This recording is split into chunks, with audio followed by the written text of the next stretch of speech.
Assalamualaikum warahmatullahi wabarakatuh. Kami dari kelompok 4 akan mempresentasikan tugas tentang peran akuntansi manajemen lingkungan yang beranggotakan saya Romatio Kedari, rekan saya Fitri Hartati, Yesi Wardasari, dan Yulia Putri Soleha. Pembahasan yang pertama yaitu ada pendahuluan.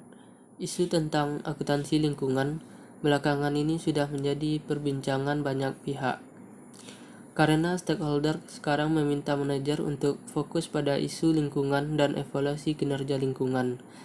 Akuntansi lingkungan dipahami sebagai sebuah manajemen informasi, baik itu informasi moneter tentang dampak lingkungan dan konsekuensi finansial dari aktivitas bisnis. Ketika sebuah perusahaan ingin menjadi kinerja lingkungan yang sudah bagus, diperlukan komitmen top manajemen, proses perencanaan dan strategi dengan isu-isu lingkungan, dan penerapan environmental management accounting.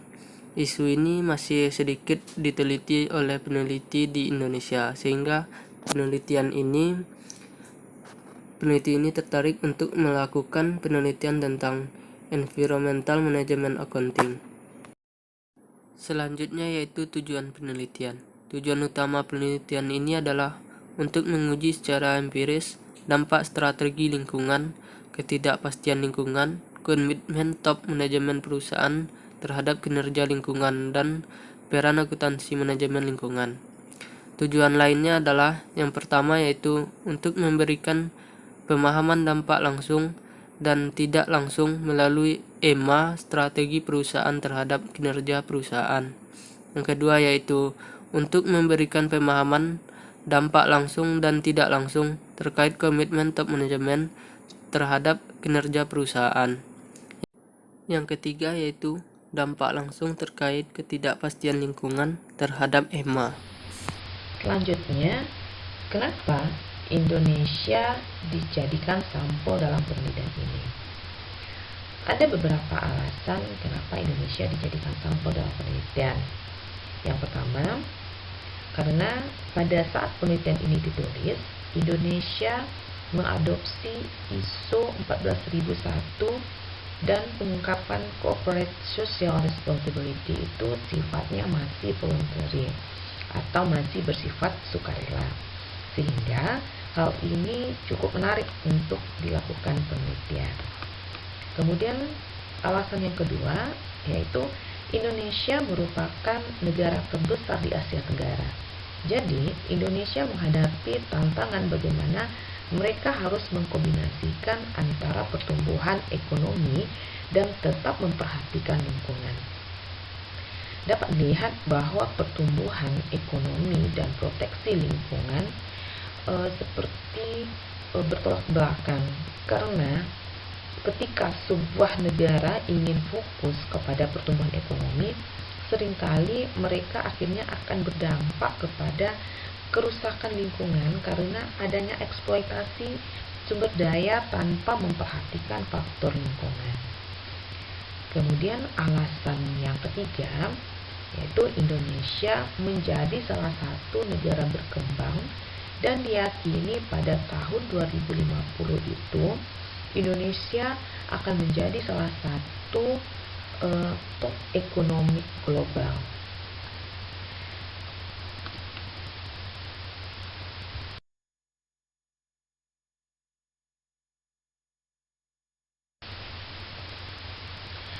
Apa kontribusi dari penelitian ini? Ada dua kontribusi dari penelitian. Yang pertama, penelitian ini adalah penelitian pertama yang mengintegrasikan konsep strategi lingkungan, ketidakpastian lingkungan, dan manajemen puncak terhadap kinerja lingkungan perusahaan dengan mempertimbangkan peran environmental management accounting. Yang kedua, memperkaya hasil riset di Indonesia terkait peran environmental management accounting.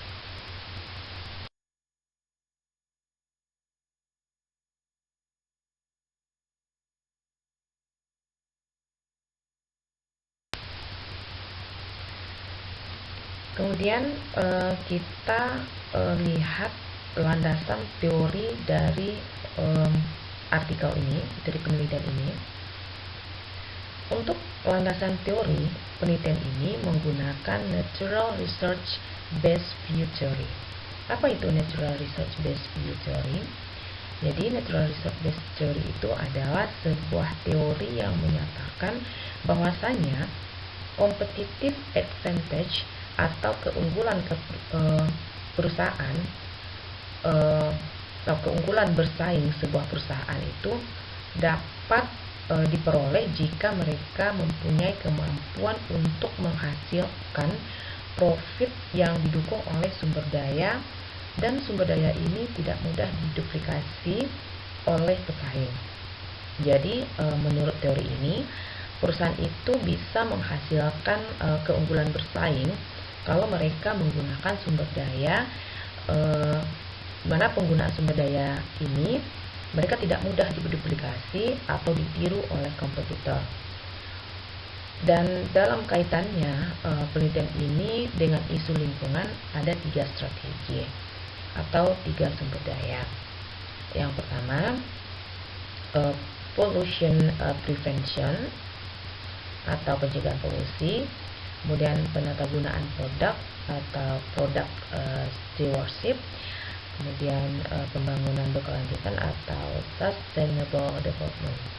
Artinya, ketika perusahaan menggunakan 3 strategi ini, contohnya dalam hal pencegahan polusi, ketika perusahaan mencegah polusi menggunakan strategi mencegah polusi dalam proses produksinya, maka dengan sendirinya efisiensi itu akan meningkat, baik itu mengurangi input yang dibutuhkan, dan juga beberapa perusahaan bisa mengurangi compliance cost. Liability terhadap lingkungan juga akan kecil. Kenapa? Karena mereka sudah fokus terhadap dampak lingkungan dari proses produksinya. Di dalam Natural Research Based View Theory juga dikatakan jika reputasi perusahaan dan juga pada akhirnya secara tidak langsung juga akan meningkatkan kinerja perusahaan dalam penggunaan sumber daya yang dimiliki. Mengapa environmental management accounting itu perlu dipertimbangkan?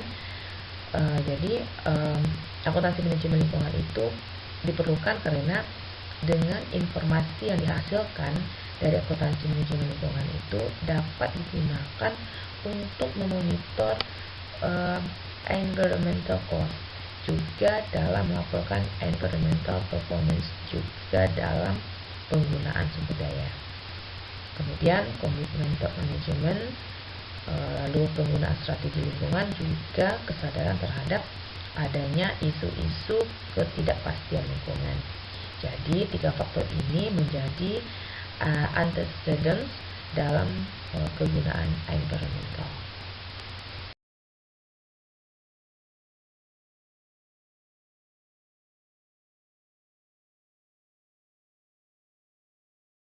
Pada penelitian ini, peneliti mengelompokkan pengembangan hipotesis menjadi 3 kelompok.